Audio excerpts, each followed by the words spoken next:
Never-ending drama sa Senado dahil sa impeachment trial ni VP Sara. Alamin natin ang mga maiinit na eksena sa agenda report ni Dexter Ganibe live mula sa Senado. Dexter, ano naman ang mga nangyari dyan? Corina, sa halip na siguro kung nangyari ito, sa halip na dismiss o hindi dismiss yung isisigaw ng presiding officer ni si Senate President Chis Escudero, malamang ang binanggit niya, "Are you ready to rumble?" Dahil muntikan ng magkasuntukan sa loob ng plenaryo kanina habang naka-recess o habang nakasuspend ang sesyon kanina dahil naging mainit nga itong talakayan matapos mag-motion itong si Senator Bato de la Rosa na i-dismiss na yung kaso. Kasunod niyan ay nag-motion itong or nag-object itong si Senador Villanueva. At pagkatapos niyan, Corina, dahil naging mainit yung diskusyon, nag-suspend muna ng sesyon sa loob ng Senado. Kanina nakita natin na muntik nang sugurin ni Senator Robin Padilla itong si Senator Joel Villanueva. Nung una pa lang ay makikita mo nang nanggagalaiti sa galit itong si Villanueva, itong si Padilla rather, matapos ngang mag-motion na mag-object itong si Villanueva doon sa motion ni Bato de la Rosa kanina. Kaya ang ginawa kanina, Corina, ng ating mga senador ay pinaglayo muna sila, binigyan ng tubig itong si Joel Villanueva sa isang sulok, pinalayo siya doon sa kumpulan ng mga senador at pinainom siya ng tubig habang itong si Senator Robin Padilla naman ay dinala doon sa likod ng session hall para naman makapagpalamig ng konti dahil naging mainit na nga. Alam natin si Senator Robin Padilla ay suporta dito sa motion ni Senator Bato de la Rosa na i-dismiss yung kaso dahil kahapon meron na siyang inihain na resolusyon na naglalayong i-terminate itong impeachment laban kay Vice President Sara Duterte. At habang naka-suspend, Corina, bago tayo mag-live ngayon, habang papunta ako dito sa my live point, ay nakita naman natin.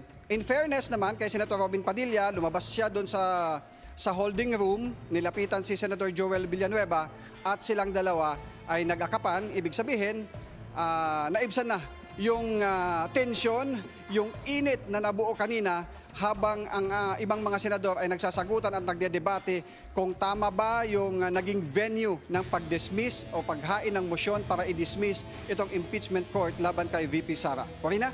So, Dexter, sa pagitan ng dalawang senador, at saka dito sa kanilang pagbabalikan ng mga salita, merong proseso yan at merong sistema, ano?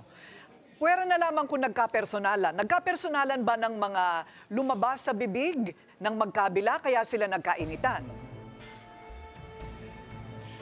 Wala naman, Corina, pero mapapansin natin kanina pa lang nung tumayo na itong si Senator Joel Villanueva dahil si Senator Robin ay nasa kanyang harapan lang, makita natin yung kanyang reaksyon na medyo hindi na maganda yung timpla ng muka dahil nga pag may nag-object nga naman doon sa isang motion, hindi na ito tatalakayin o i-rule na in favor doon sa mag-o-object or kung depende man kung pagbubutuhan, kung pupunta doon sa pagbubutuhan. Pero hindi maganda ang dating, sa akin hindi maganda ang dating para kay Senator Robin Padilla doon sa objection na ginawa ni Senator Joel Villanueva na ino-object o na kumukontra doon sa motion ni Senator Bato de la Rosa na i-dismiss na yung impeachment case. Corina. Ayun. So, kumbaga, nagdadahilan lamang si Senator Joel Villanueva na kanyang karapatan naman, at saka nag-init at sumalungat siguro yung pag-iisip o opinyon ni Senador Robin Padilla.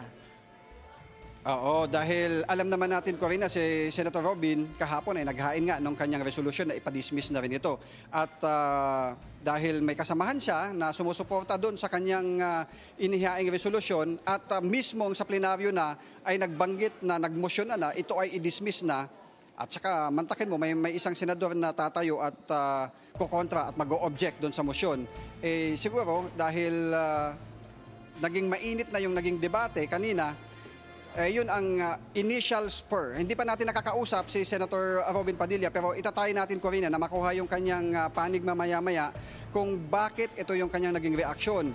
Pero actually, Corina, kung maikwento ko lamang, kagabi, nung kasagsagan ng pagdedebate, kaugnay dun sa impeachment, mapapansin mo si Senator Robin doon sa isang gilid ay naglilislis na nung kanyang manggas ng kanyang barong at nababanggit na naririnig ko na binabanggit niya suntukan na lamang. Yun ay binabanggit habang nag-uusap-usap yung mga senador sa loob mismo ng plenaryo. Hindi ko alam kung ito ay pabiro pero yung kanyang mukha ay seryoso kagabi habang binabanggit niya yun at so far wala pang nilalabas na pahayag kaugnay dyan si Senator Robin Padilla.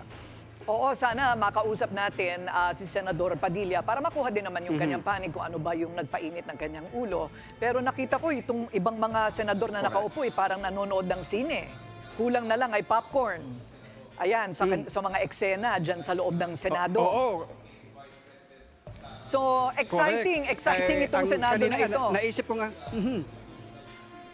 exciting kahit magbabalik ngayon, Corina, ang usapan kanina, nakasuspend muna pansamantala itong sesyon at nagkasundo na ang lahat para ma-actionan yung motion ni Bato kanina ay kailangang i-convene yung impeachment court o bago ma-convene yun, so kailangan silang manumpa at ang abiso sa kanila ni Senate President, kailangan nilang magsuot ng kanilang robe at mamaya makikita natin na nakasuot na ng robe itong ating mga senator para manumpa bilang mga senator judges. Kanina nga naisip ko nga, Corina, baka mukhang uunahan pa ni Senator Robin Padilla at ni Villanueva itong laban ni dating Senador Manny Pacquiao na buti na lamang at maagap yung ating mga kababayan na nandito yung ating mga senador na nandito sa loob mismo ng plenaryo na umawat.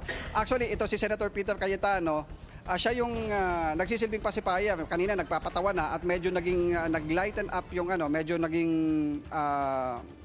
maganda na yung mood ng mga senador kanina at napapatawa na bago pa man sabihin na Senator Chis Escudero na mag-ready na sila para sa kanilang panunumpa. Corina? Ayun. At ang importante, nagkasundo na, nagkayakapan na at nagbati na. Okay, so babalikan ka namin kung sakaling mahila mo si Senador Robin Padilla. Maraming salamat, Dexter Ganibe, live nag-uulat mula sa Senado.